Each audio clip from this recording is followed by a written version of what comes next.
POCSO അല്ലെങ്കിൽ protection of children from sexual offences act എന്ന് പറയുന്ന 2012 കൊണ്ടുവന്നത്. സെക്ഷൽ അബ്യൂസിലും അതുപോലെ തന്നെ എക്സ്പ്ലോയിറ്റേഷനിലും ഉള്ള കുട്ടികളെ പ്രൊട്ടക്റ്റ് ചെയ്യാൻ വേണ്ടിയിട്ടാണ് ഈ ആക്ട് കൊണ്ടുവന്നേക്കുന്നത്. സോ ഇതിനായ ഒരു ലീഗൽ ഫ്രെയിം വർക്ക് പ്രൊവൈഡ് ചെയ്യുന്നുണ്ട്. ഓൾസോ വേരിയസ് സെക്ഷൽ ഒഫൻസസിൻ്റെ ഡെഫിനിഷൻസും ഇതിനകത്ത് കൊടുക്കുന്നുണ്ട്. Like penetrative, non penetrative sexual assault, sexual harassment, pornography involving children ഒക്കെ.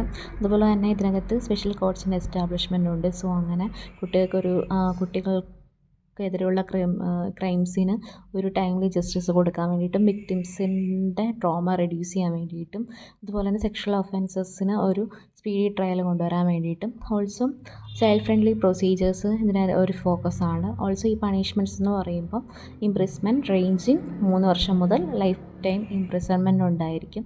ഓൾസോ വിക്ടിംസിന് വേണ്ടിയിട്ടൊരു സപ്പോർട്ട് സർവീസസ്, കൗൺസിലിംഗ്, ലീഗൽ എയ്ഡൊക്കെ കൊടുക്കുന്നതാണ്.